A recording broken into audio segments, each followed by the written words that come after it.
Can you ladies? Awesome, thank you. So my name is Svea Anderson. I'm an ASTA ambassador and host for today's webinar. This webinar is being recorded. I'll be assisting the presenters by watching the chat box and answering technical questions. The chat box can be found at the bottom of your screen. Our presenters today are Caroline Carlson and Monique Franco from Roosevelt School District. During the past year, 16 middle-level teachers participated in the ASTA's intense professional learning program called A Deeper Dive, constructing three-dimensional units. Teachers worked in a professional learning community where they learned how to utilize the 5 tools and processes for implementing the NGSS. All right. The NGSS, ASTA, along with the BSCS and the ADE, facilitated the training. With the new Arizona science standards adopted, teachers learned how to create instructional units that implemented the 3 major dimensions: the science and engineering practices, earth and cross-cutting concepts, and disciplinary core ideas: physical science, life science, earth and space sciences. These dimensions, along with the major instructional shifts presented by the standards, are new and challenging for our Arizona educators. One conceptual shift with the new standards requires teachers to move their instruction from fact-based to understanding phenomena. So as you know, students currently learn scientific facts, but are often not able to explain the importance of these facts and their interconnections to the world around them. To build capacity among AZ teachers in developing and implementing 3-dimensional instructional units to align to the new AZSS, the Deeper Dive program, and the following objectives: to build capacity through collaboration and science leaders statewide, to learn tools that translate science concepts, practices, and performance expectations into instructional sequences that form a 3-dimensional science instructional unit, and really to think deeply about learning and teaching to develop a clear vision of science education that's coherent, focused, and rigorous, and based on the 3-dimensional best practices that are outlined in the framework for K-12 science education. And, whoops, went too fast, collaboratively aligned instructional units to the AZSS and share out throughout the state.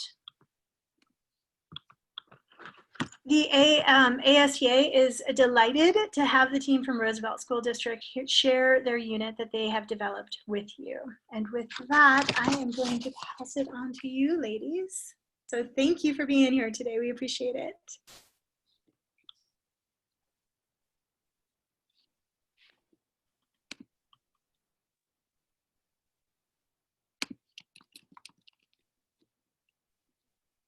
Good morning. Thank you guys so much for being here today. We really appreciate it, and I'm happy to see some Roosevelt teachers, Roosevelt in the house. And what we'd like you guys to do is just real quickly in the chat, if you can answer what aspects of the 8th grade Earth and Science unit did you want to learn more about, or what do you hope to gain from this PD, along from what school or what district you're coming from. So I'll give about a minute to answer that.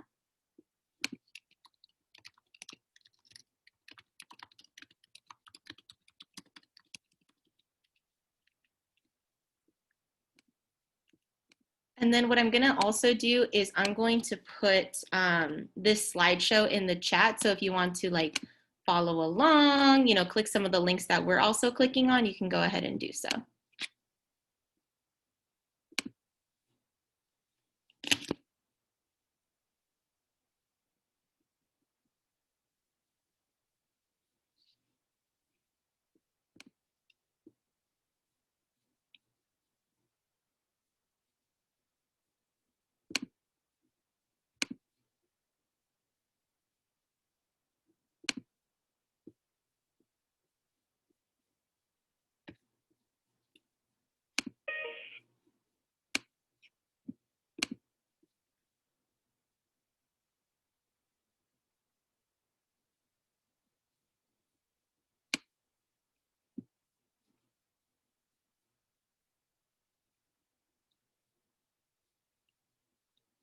And then Svea, sorry, random question. The passcode for this PD was ASTA, correct? ASTA, all caps, yep. All caps, okay, so all caps.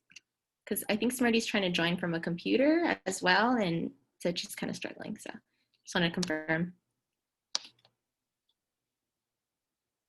All right, awesome. Great, so I see we have an IC in the house. Want to gain a deeper understanding of the standards and how to best implement them. Ooh, curriculum and phenomena. And so I hope you join us for our afternoon session all about phenomena, but we'll definitely go over the guiding questions and phenomena for each sequence. And I'll give about 10 more seconds, and if you're still typing, that's cool.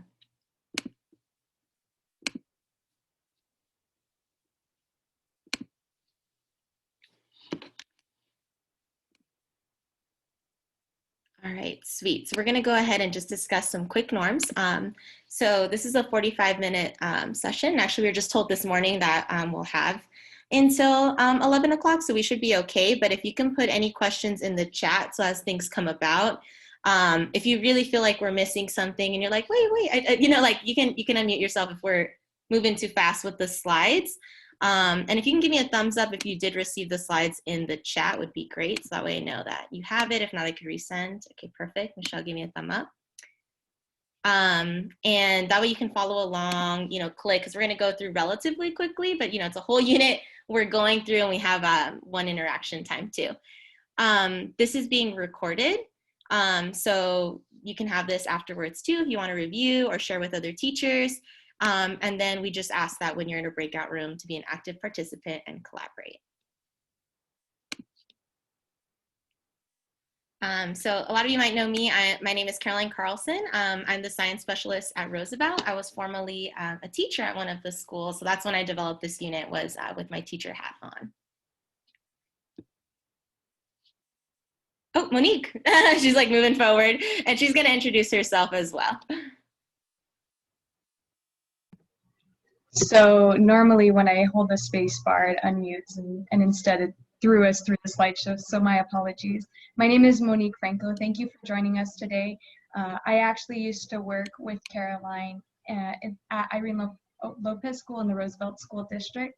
I currently am an education and outreach manager for ASU's CAP LTER, which is a long-term ecological research program. And so hopefully in the future, I'll be able to link up with some of you in my new role. So thank you for joining us, and we're excited to get started. Alrighty, so to start us off, I want to go ahead and share this link.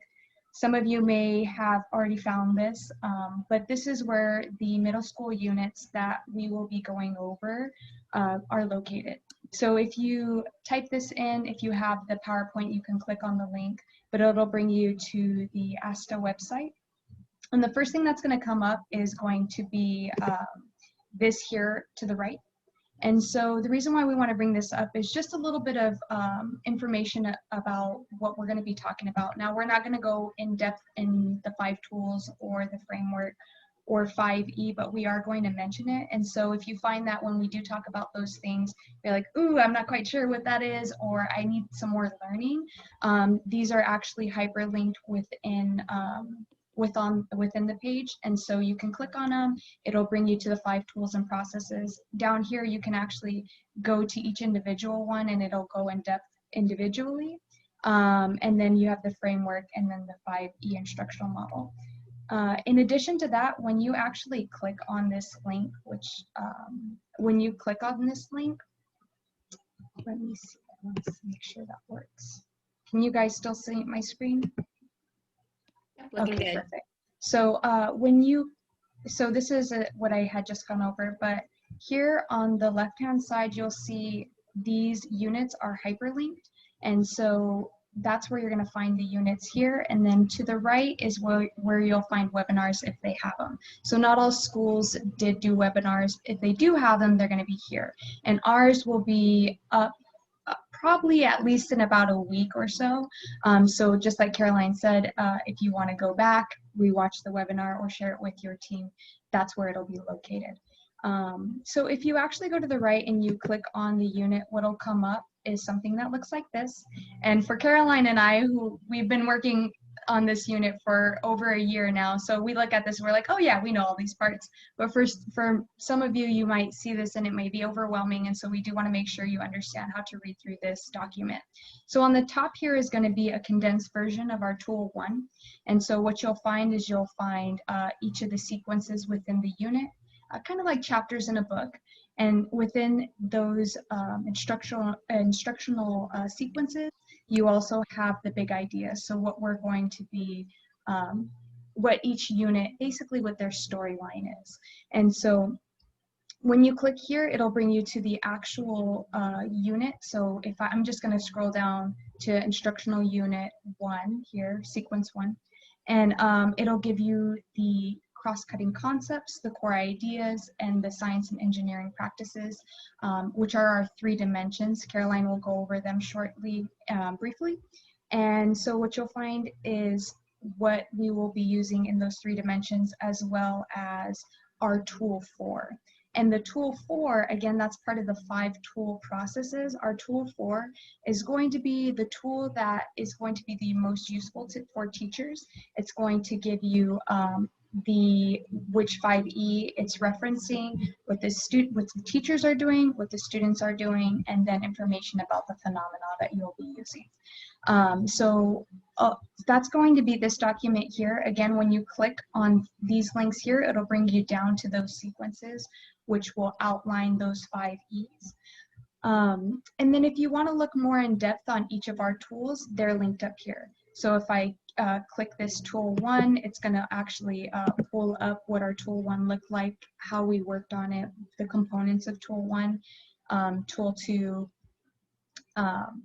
and then tool 5 is going to be if a school did performance tasks for their unit. We were not all required to do one, but if we did do one, you'll find that in the tool 5 link here.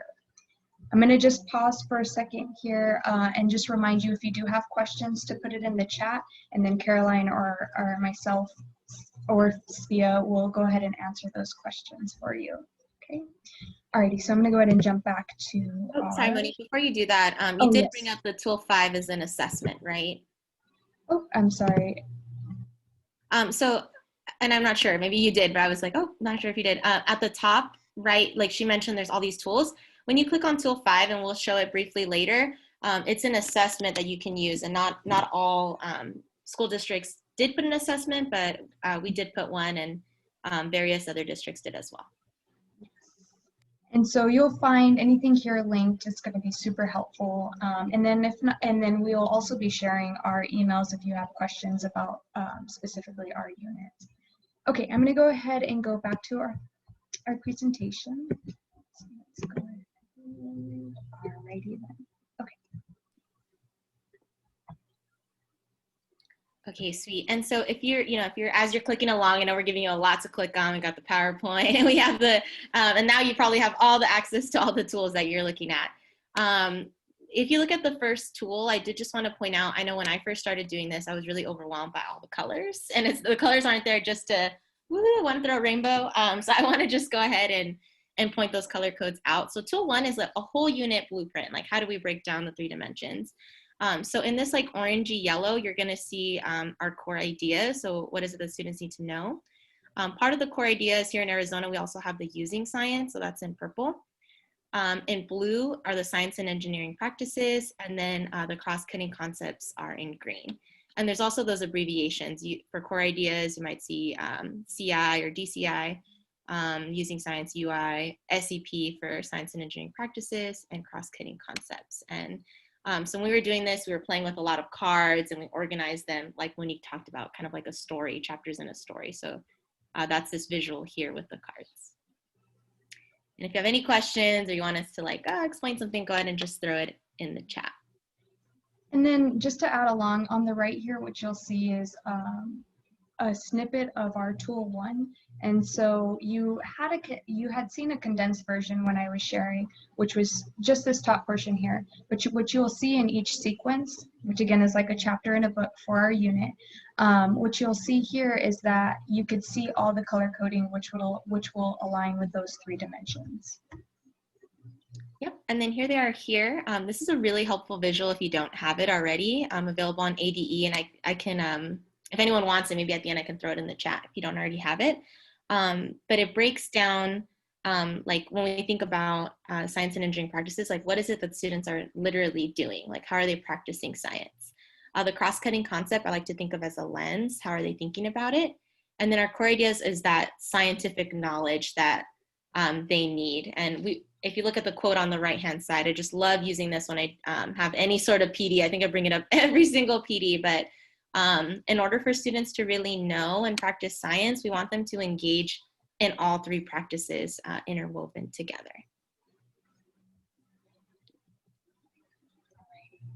So how we actually present this three-dimensional learning is through the 5E instructional model.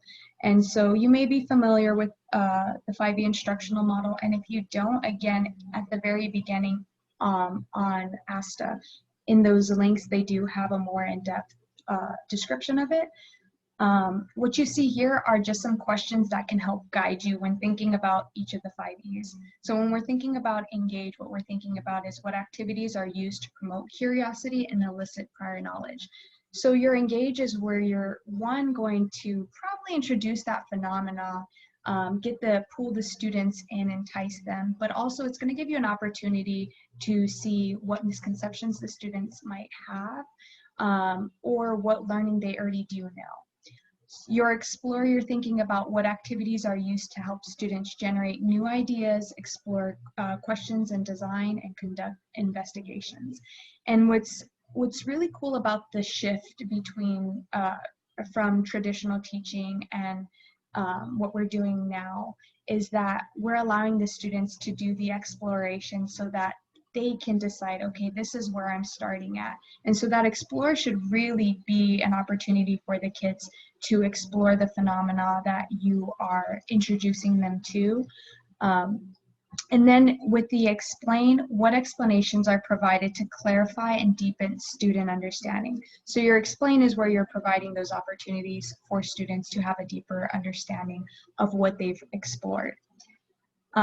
Next is your elaborate, and you're thinking what new experiences are used to challenge, extend students' understanding and skills. So your elaborate, really what you're thinking about doing is what's an analogous phenomena? What's another way I can introduce this concept in a different way so that the students can apply that learning and show that they have that understanding. And then your evaluate, how is student understanding and progress towards objectives assessed. Now, with your evaluate, you want to think of it as being an opportunity for students to assess their own understanding of the standard that you are teaching. So a lot of us might think, oh, the evaluate's going to be the opportunity for me to assess the student, but that's going to actually be your performance task. Your evaluate is going to be your student evaluating their own learning. And we'll go over a little bit more when we go between our evaluate and our performance task for sequence 1. Sweet. So just at a unit overview, like we can see everything, and Monique did a really good job of making this visual and bolding some words. When I think of sequence 1, they're really looking at the rock strata and fossils and patterns to help determine the relative age of rock layers and geological events that happened over time. Sequence 2 is really about the technology used to predict natural hazards, and it kind of builds because we also talk about geologic events like earthquakes and volcanoes. And then on sequence 3, then it really ties into like the human factor. So after we've learned about Earth's history, we learned about what's happening now and technologies we use, how is it that humans are using like non-renewable and limited resources and the impacts to the environment. So really it's like, ooh, it's an interesting chapter book of Earth and what's happening to Earth is what this unit's about. Okay, so to start us off with sequence 1, we're going to go ahead and just do a quick overview. So at the top here, what you'll see is the standard, which is analyze and interpret data about Earth's geological column to communicate relative ages of rock layers and fossils. And so from this standard, this is really where we're breaking apart that standard is happening in Tool 1. And in Tool 2, we create what's called our EOL, which is our evidence of learning. So this is going to be used to guide whether or not your students have an understanding of the standard. And so what you might notice is that the science and engineering practices that we use correlate with some of the keywords we're seeing in our standards. So we see analyze and interpret data. So we're using the science and engineering practice of analyzing and interpreting data. We see here that we're communicating. So here we're using the science and engineering practice of obtaining, evaluating, and then communicating information. So for our first EOL, we have analyze and interpret visual representations, including maps, charts, and images of geological history and features, such as ocean floor, rocks, and fossils. And then our EOL number 2 is to communicate relative age as an explanation of change over time at different scales of time and place. So your guiding question here is, what do fossils tell us about Earth's history and organisms in it, with our anchoring phenomena down here being, sorry, mine's covered up with this. Okay. With our anchoring phenomena being changes on Earth have impacted the success and failure of different organisms over time. Something before Monique moves on to, I wanted to point out that strike through was a core idea we originally included, and I'm not sure if it ended up being like included in our unit and we didn't scratch it out, but just wanted to note that. And something you might have noticed, the new standards are very broad, and some of the background information is in multiple grade levels. So this is something that strike through is something we chose to put in 7th grade versus 8th grade. So just a note. Mm-hmm. And also, as Caroline and I continue to work through these units, we are human and we do make mistakes, or there's definitely room for improvement. And so if you do find something that you're like, that's not quite right, please reach out, and we would be happy to learn from you, because we even find mistakes that we make and we're like, oh, this being a perfect example. Yeah, the former teacher in us too is like the perfectionist, like, oh, this would have been a better activity. So send any of that stuff to us. We're more than happy to look at it. Yes. We're going to go ahead and start us off. All of these sequences are in the 5E model. So we're going to look at the engage, and I really encourage you to click on this hyperlink. That's what I'm about to do in a second. So within, like Monique just introduced an anchoring phenomena, which is kind of like overall in the big unit, what are we building our knowledge on? But here in investigative phenomena, what specifically in this engage lesson are students trying to understand and ask questions about? So they're looking at fossils in the Grand Canyon, and they're asking questions. And so our guiding question is, what do fossils tell us about Earth's history and the organisms in it? So there's this graphic organizer within the unit that they would write the fossil name, the fossil age, and then they start to write their observations down. Like they can draw it, they could, now that we're digital, maybe include a screenshot. And I purposely picked this fossil because it's a shell, and it's like similar to clams, which, clams are an ocean animal. And so students might be like, what? Like in the Grand Canyon, this existed.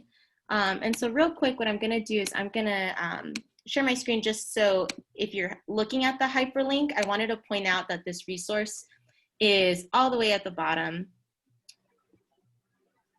Well, I mean, this is all great information, but if you scroll at the bottom, this is the real fun stuff that I like to do. So maybe you're doing as I'm doing. It's what is it called? 360. So when you press play, students could really look at the model, and credit to Monique. Monique found this resource, and I'm like, oh, this is gold right here that students can play around with it. Caroline, are you screen sharing, or do you need me to? It looks like I am. Can you give me a thumbs up if you're in the audience? Yeah. And can you see this? Can't see it? Oh no. Okay. There we go. There we go. Oh, there we go. Yeah. Wow, I was over here all excited and not sharing anything. Okay, so now you can see it? Yes. Okay, great. So what I'm gonna do, I'm gonna scroll back up. What I was saying is, how funny. When you click on the hyperlink, you're gonna see like all this information up here about the Grand Canyon. There's all this information about fossils. But what I think is the big getting students engaged and starting to make observations is when you click on the interactive 3D models. So I'm gonna click on this fossil that I mentioned in my graphic organizer of just, questioning and observations. And when you press play, it's 360. And one of them I think is like a cheetah head too. That one would probably really interest students. And what's great about this activity is the students get to pick which fossils they look at and then compare that information. And what is it that they notice? And they're really building on this phenomena. Sorry, I kind of want to pick something a little cooler. I'm like, where's that cheetah head? That'd be cool. Oh, this one's cool too, the condor. So, on your own time, as you're looking or, as you're presenting, go ahead and start to play with those and highlight those with your fellow teachers. Let's see, I see something in the chat. Oh, sorry. I see Michelle said you can get, and look, this is something exactly what the students will bring up. You can get the trilobite fossils at the black market minerals at AZ Mall. That is something, oh my gosh, every time I do fossils and minerals, the kids will start bringing in stuff to school. Or now that we're on Zoom, they'll probably be showing you on their camera. But yes, I love this resource. So go ahead, as we're talking, go ahead and you can keep looking at it and just great highlight. And then I think Monique's gonna, perfect. Okay, so that's the engage, and again, the purpose of that is going to be to engage the students, and I think it's a great way and a great resource as well. And then obviously, right, we picked it.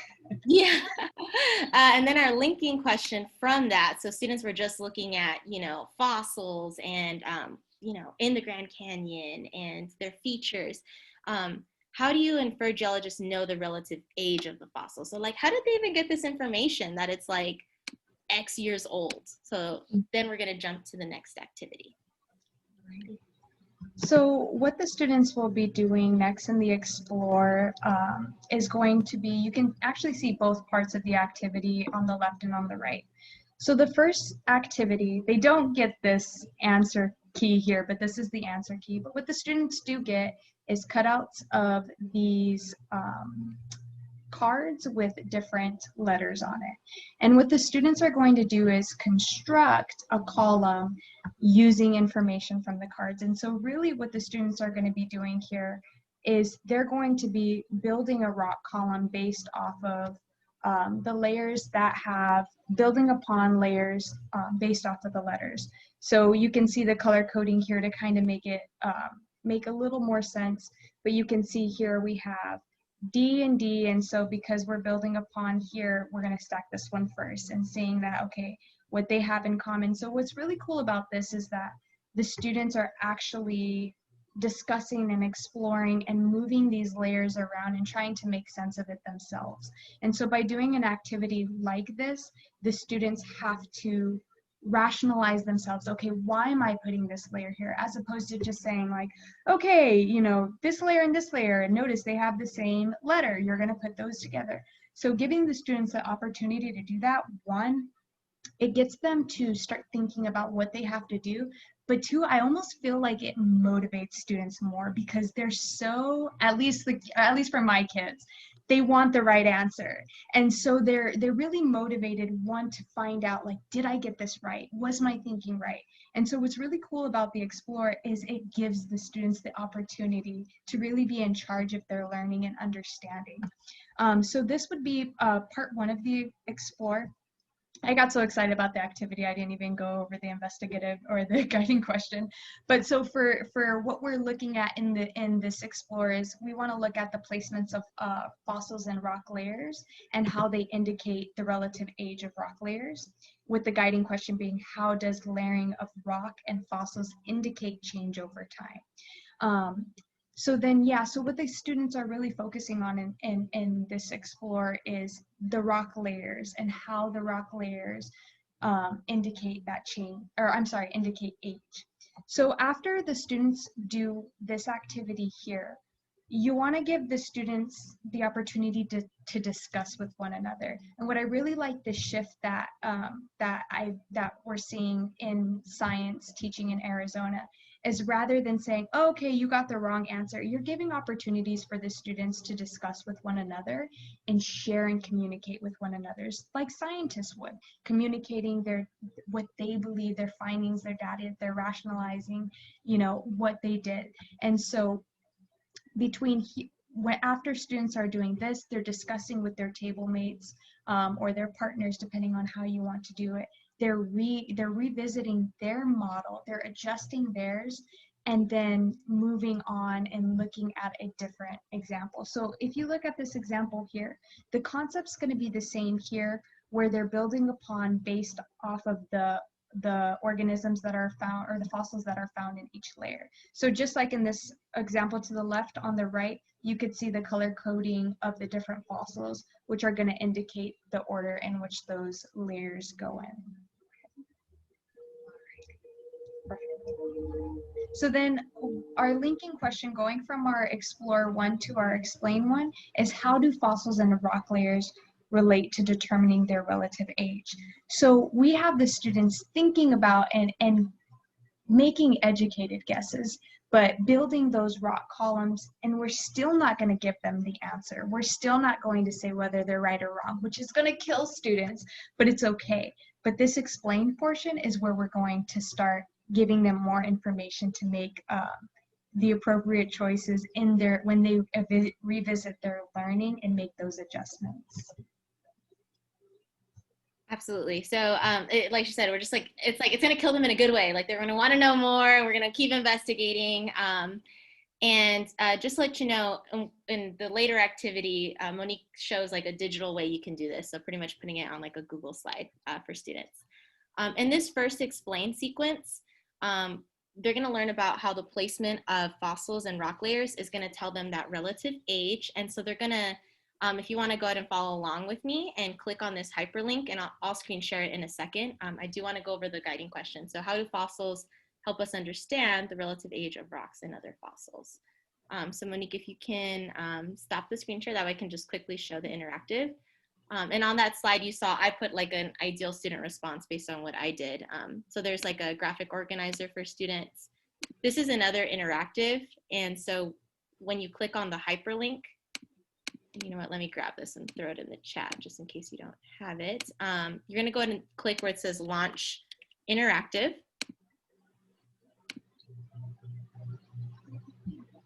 And it's a digital timeline over time. So we don't want students memorizing the different time periods, but we do want them to look at, they're like analyzing data here to look at, you know, the extinction rate, how many millions of years ago.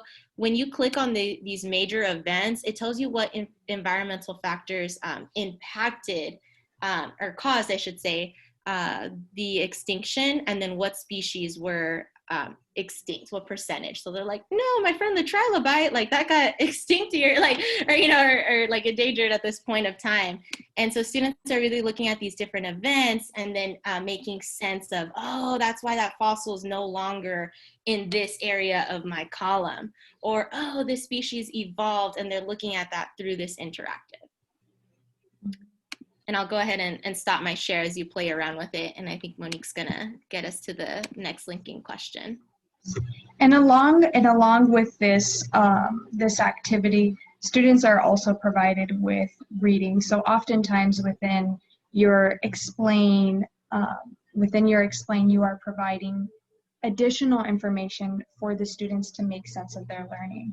And so we have the interactive activity, but there are also within our unit overview, there's going to be links to readings that can be used as well.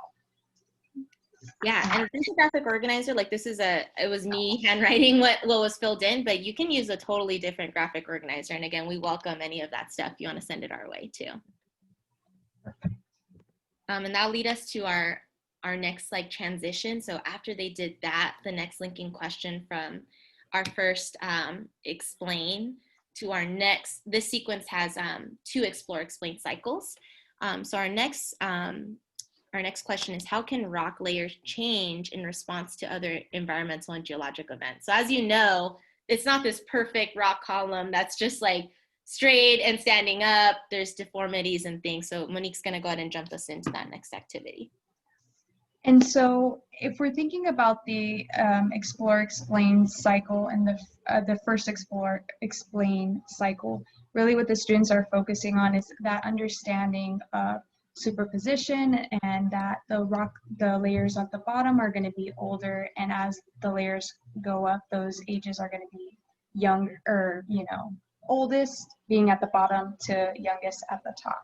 And so, like Caroline said, next thing we're going to look at is the different ways that these rock layers can look, and that the fact that so our phenomena that we're going to look at is that rock layers can be folded, tilted, and shifted, causing challenges or gaps in our geologic history. So these rock layers are going to give us information about events that are occurring. And so the guiding question that we're thinking about is, how do rock layers communicate changes on Earth over time? So for the second explore, now I know we say 5E instructional model, but within your instructional model, you might need to incorporate another explore, explain cycle. Now, you should not do more than more than one extra. So the most it should be is a 7E instructional model, with there being 2 explore, explain cycles within that. And so here, because not only did we need the students to understand rock layers in terms of age, but we also needed them to understand how those rock layers can indicate events that occurred in Earth's history. And so because we felt like those needed to be separate, we included a second explore, explain cycle. Now, with this explore, explain cycle, the students are actually using different experiments with clay in order to see that rock layers can be folded, tilted, or have faults in them. So down below, you see a couple of examples of what the outcome that the students are going to get. So at the beginning of the lesson, you might show them a picture of an unconformity that they might see, and then asking them, well, what do you think is happening here? And then as they're doing their exploration here, they're actually manipulating clay to mimic those rock layers. And then within that diagram that they have is they're thinking about what could have actually caused that. And so here we can see that the students are actually applying prior knowledge and thinking about, oh, well, this might have been caused by a volcano, or, oh, this might have been caused by an earthquake. And so we're bringing in some of that prior knowledge, but again, we're allowing the students to explore that and to make those guesses first before we give them those examples. Now, we did do these units before, school closures happened, and so what you might notice is that some of these activities might be more geared towards in-person learning. However, when you do an activity like this, students can use clay, they can use different colored pieces of paper, they can even layer different fabrics of clothing to mimic these things. And so although what you'll find in our unit that they're not supportive to online learning, there's definitely ways to adjust them.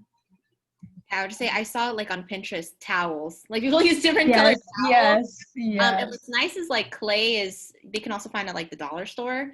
So I know like even in our district, we're working on ordering that much clay so people can do this at home. Right on. Awesome. And then going from our explore to our explain to, we want to think about, what do rock features tell us about the history of Earth? So in our explore, they're exploring the different ways in which we might see those rock layers, but then now in the explain, we're thinking about, well, what actually causes those features? All right, and then in this explain too, now, so the investigative phenomena is rock layers can be folded, tilted, and shifted, causing gaps in the geologic history, like what we keep building on. And then again, this whole time, we keep asking that question of, well, how do the rock layers communicate change over time? And so now we're giving them more information to explain what they just explored. So they're going to be looking at different graphics, like this one here, and they're going to be given events. And so, for example, like a layer being deposited, or if there was like an intrusion, like a volcano coming through, and they're gonna have to organize the oldest event to the youngest and then explain their evidence and then what law supporting that theory. So we have some readings to support this. We have these images, and then students are still using that skill of their organizing from oldest to youngest using evidence. And then as we're working through this unit, just to add on to what Caroline had mentioned about having supporting reading, you always want to give the students an opportunity to go back to their explore and revise their thinking. So, because if I'm thinking incorrectly within my explore and I have this new learning, we want to give the opportunity for the students to go back and say, well, was your thinking correct? And if not, how could you change it? Or what do you need to do to change that? And so going back to that activity with the clay, the students would then go back and say, okay, this is actually caused by this and not this. Or yes, yes, I was correct, or no, it wasn't. Yeah, and I like this idea of somewhere I heard about like common student ideas. So instead of saying like misconceptions or the students were wrong, like all students start somewhere, and we're just like helping guide their thinking, and then they revise their thinking, right? Which I think is great. Gives students a lot of power in their own knowledge. The linking question from this second explain cycle to the elaborate, so we want to give them a new scenario, is how do rock layers, fossils, and the geologic timescale help us determine the relative age? We're really putting all those pieces together. All right, so again, with our elaborate, we want to give the students an opportunity to take the learning that they've done and apply it with a new scenario. And so our investigative phenomena is index fossils and geologic events communicate Earth's complicated history. So our guiding question is, how can 4 different cross-sections of rock share similar relative ages? And so what we're doing in this elaborate is not only talking about just one rock layer, but we're talking about 4 different sections, cross-sections, and how looking at different rock columns can help us to determine relative age. So this is, okay, so this is actually an activity that we've done so that you can do it as well. And so what we're going to do is we briefly went over, and you may already have an understanding of rock layers and relative age, but we have a way that we can do this digitally. And so I'm going to have Caroline in the notes. Caroline, can you copy and paste the link? Yeah, let me look. Oh yeah, I see it now. And yeah, so go ahead and go over the directions. Okay, so this is a set of 4 cross sections at different locations of a region. What you're going to do is you're going to construct a geologic history of the region by observing rock layers in different areas. So what you're going to do is you have 4 different cross sections here, and you are going to use these cross sections to create a final rock layer that represents the age of these layers here. You're going to represent them here. So what you'll notice, I think, Caroline, did you share it in the chat? So you guys can go ahead and click on that, and Monique is going to show exactly how we're going to use it in the breakout room in a second. Let's see. And what's nice of when you use Google Slides, you see like, it'll say like anonymous, like, so now I see 3, 4 people are now with me on this new slide, which is great. Okay. And so because we had to kind of cramp it into one, because each slide represents one team, we kind of had to put it all on one page. With the students, you might break this up a little bit. You might put this first section on the first page, and then the second page of the PowerPoint, you might put their final answer. And so I just want to show you how each component moves. So if I look at cross-section 1, or A, B, and C, what you might see is that they have similar rock layers. So what I'm doing is I'm going to manipulate these rock layers to determine. So I might move this one up here. I might move these up here. And what I'm doing is trying to manipulate these rock layers, because throughout my learning, I've learned that rock layers with the same, for instance, if I look at this top section here, I can see that this is shell.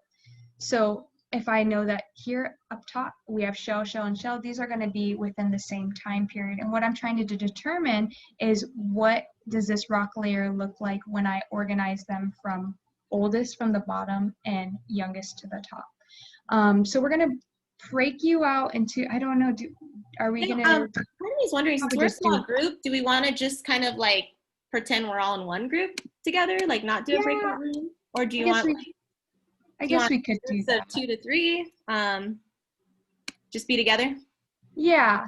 So what we'll go ahead and do is, if you want to just take a minute to discuss how would you start to, or even just play with this here and see how could you manipulate these rock layers. What would you need to do in order to create a final representation of what this rock layer with these layers would look like from oldest to youngest. So we'll just give you a minute to play around with it. We anticipated a little bit more participants, so we'll just give you a minute to play around with it. And if you want, you can go into another slide. That way you can play around with your own if you'd like, and then we can come back in about a minute and we'll just ask some questions about your thoughts. Okay? Yeah, and we're in a small group, so you can unmute yourself and be like, I think this goes here, or just start playing with it. But as Monique said, it looks like we're all on slide 1, and a couple people are playing on 3 or 5. And you can make a copy of this when you're done, so you can use with your own students. So once we're done playing with this, we'll make it like a view only and send it your way.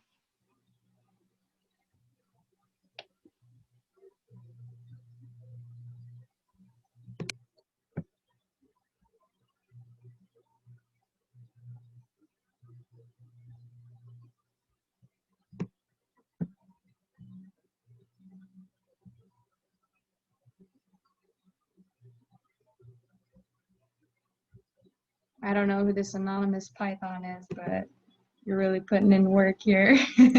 I was about to say that. Slide number 3, I see some work being put in.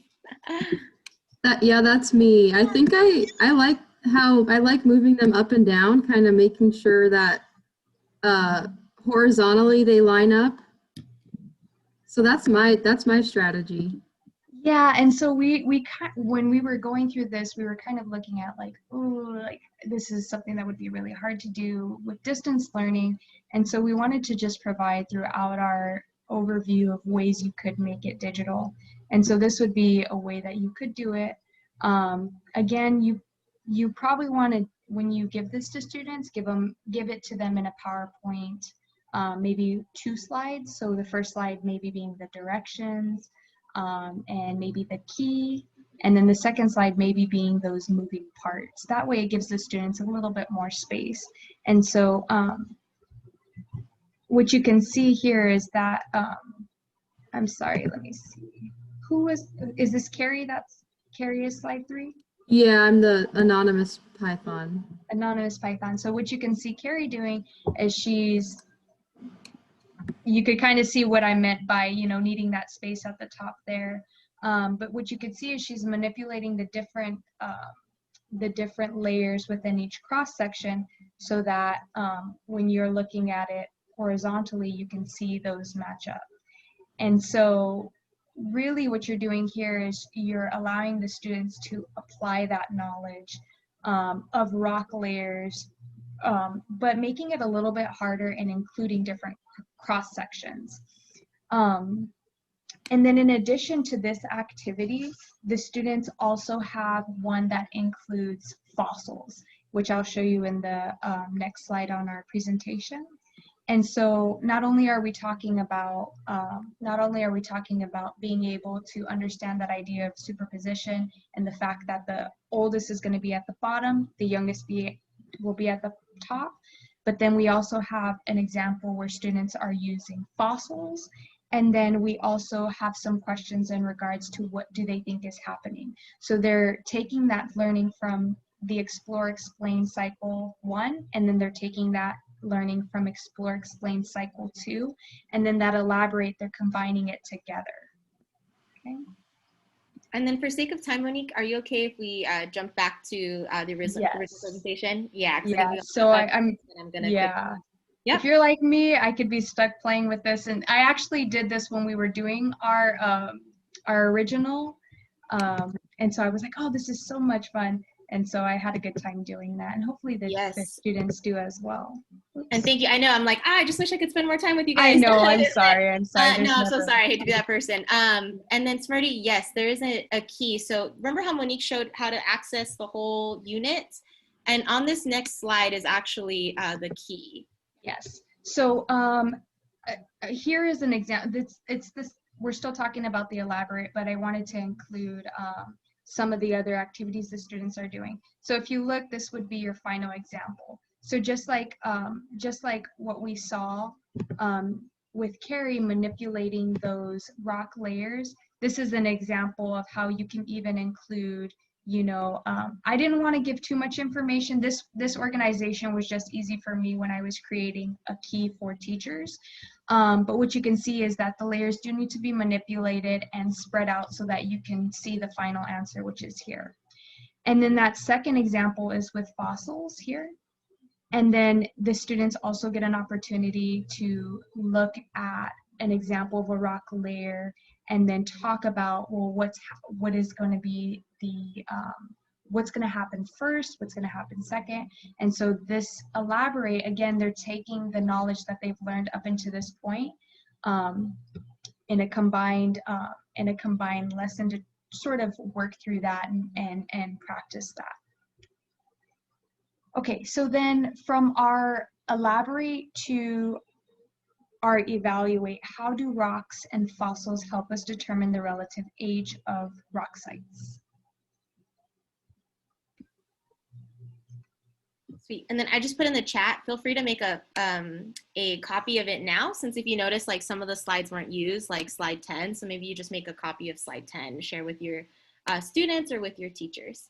And then lastly, what we're going to end off with, and I'm sorry, I'm going to make it real quick, is our Evaluate. And something that I think, you know, Monique brought up at the beginning is your Evaluate is a lesson that students want to evaluate themselves and their learning and finalize all that learning.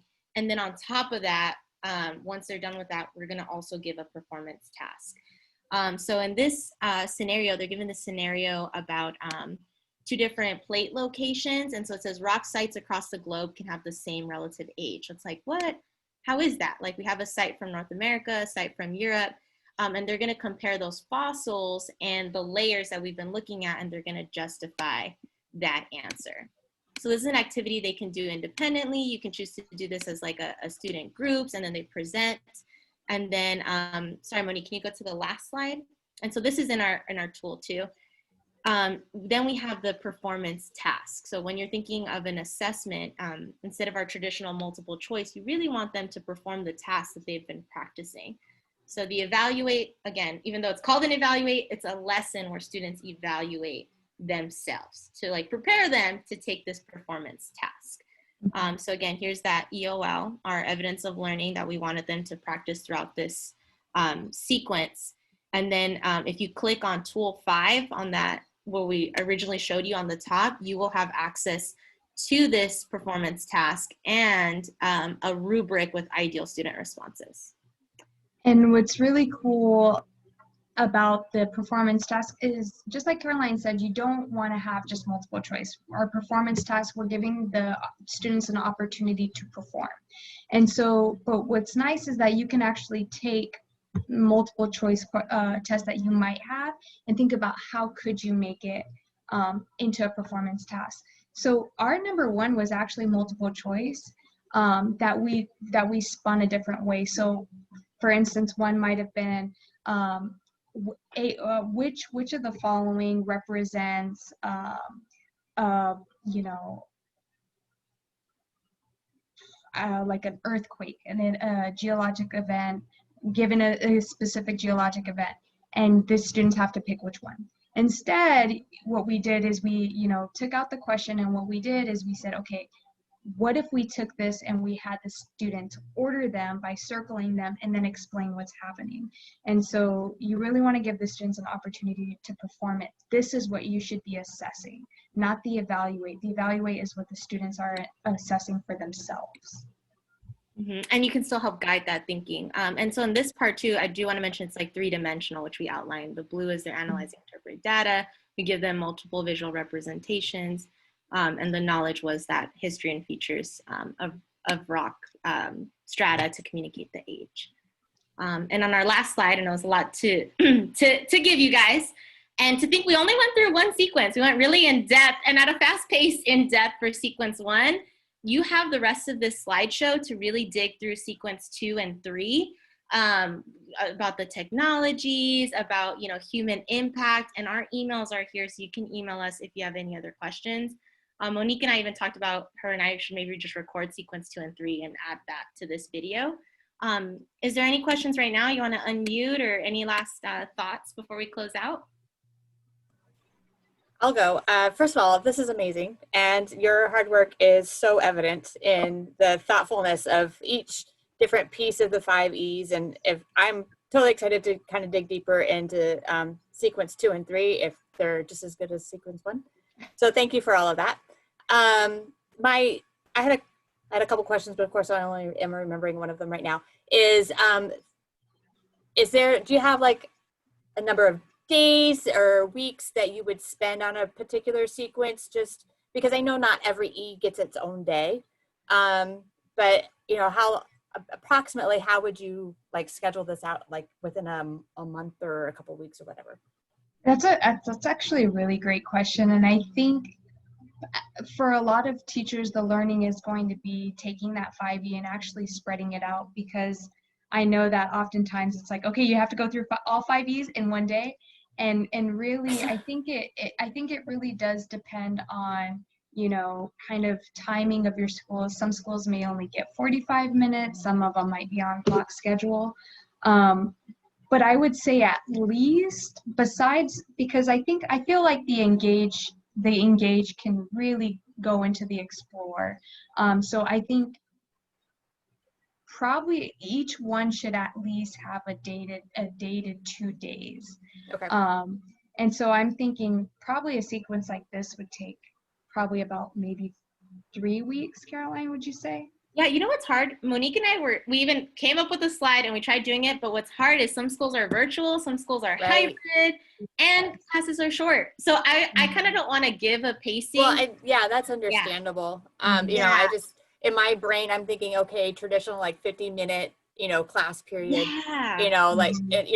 again, when all of this craziness is over, and we can have, 100% of our students back on campus, what that might look like. But again, I know that you don't want to necessarily put a time, just because everyone's situations are very different, especially now. Yeah. And even when things are normal, everyone's teaching situation is different with, length of classes. So I was kind of estimating that like each sequence might be a couple weeks long.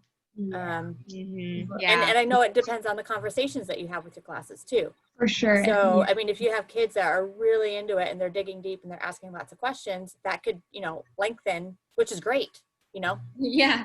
So. And I like the timing 4 to 5 weeks. I think when I think about my pacing guide too, it's kind of what we allotted for a sequence, 4 to 5 weeks. And then let me know, again, email me if you guys do virtually and you're like, oh, it took this long, let me know. And I think too, to think about, even though we have engage as its own piece, within each lesson, really you should have something to start to really entice the students.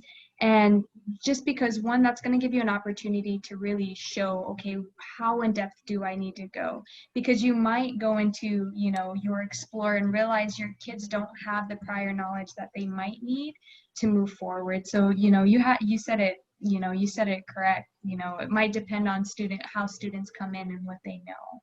Right. So. Right. I remember my second question. The second, I noticed that you had the performance task for instructional sequence 1, just so that I'm not thinking that I'm missing something. Are there performance tasks for sequence 2 and 3 already posted, or no? No. Okay, all right. I just want to make sure I wasn't overlooking something. Tool 5 is going to be a really useful tool for creating, so that might be something that you might want to look into, but also if you go into the tool 5, there's also a rubric for the tool 5, so I think in really just looking at it, how it's structured, and then delving into the tool 5, I think that'll be really helpful in creating performance tasks. Well, and because you've included it for sequence 1, that's a good like model to use as you know, teachers are creating their own. So yeah. Yes. Right on. And Sarah Torres is on, so maybe we can address that as an ASTA need. Hey, there's an interest for more. Thank you so much for great questions. Oh yeah, thank you again, ladies. Thank you all for joining us. I hate to be that person because it's such a rich conversation.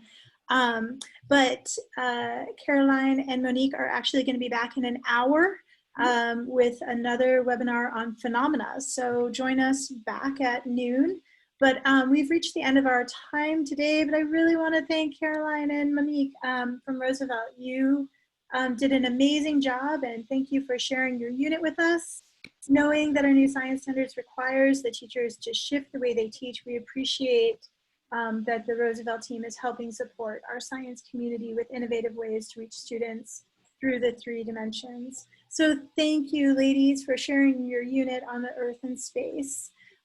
Again, they will be back in an hour to talk about phenomena, but the Arizona Science Teachers Association has other exciting learning experiences coming up, and I really hope that you'll check out the website to learn about more. So thank you everyone for joining us today. And ladies, did you have any closing words? Just thank you so much. I'm literally like trying not to cry. Like I'm so excited for this to go to students, and our emails are there. So if a question pops up, shoot us an email. More than happy. If not, see you in an hour, right? Yes, and you know, thank you for joining us. And this video will be up in about a week, and the slides are there. So if you want to check out the rest of it, and yeah, just thank you. This is us wrapping up a really long journey. So this is really bittersweet for us, but it was wonderful to have you all here, and you know, we hope that this is useful. So thank you.